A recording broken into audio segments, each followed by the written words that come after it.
पटना में फायरिंग करियो, पटना में फायरिंग करियो, ये जलवा है हमारा।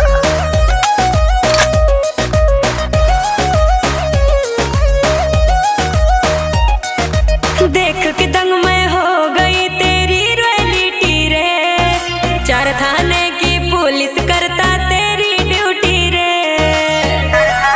बाबू सुनो,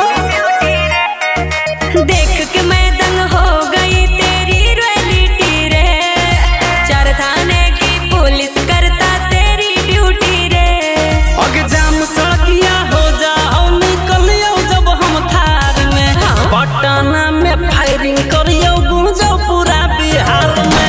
हमारा जे रोकतो दम नहीं हो तो थानेदार में, पटना में फायरिंग करियो गूंजो पूरे बिहार में। ऐसा है क्या? पटना में फायरिंग करियो,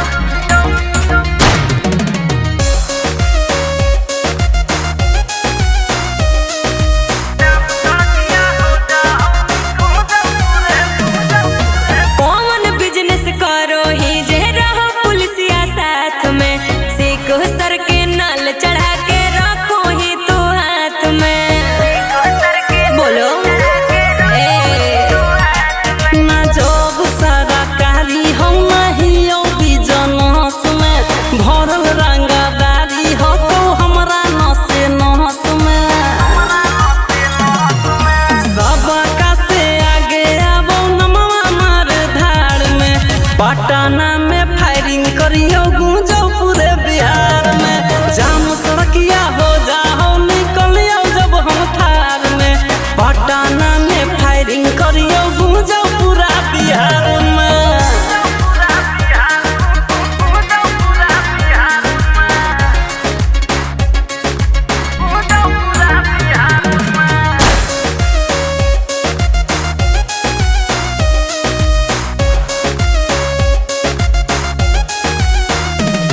अरे वो उम्र से ज्यादा तू ना मावा कमैले ही, दिल जहले सुनील बोलना कौन कांड कैले ही।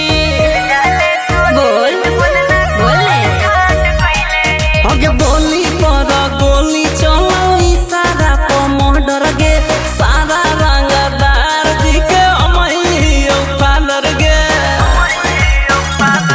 आगे हमारे नाम के खौफ हो तो दिल्ली के सरकार में, पटना में फायरिंग करियो गूंजो पूरा बिहार में।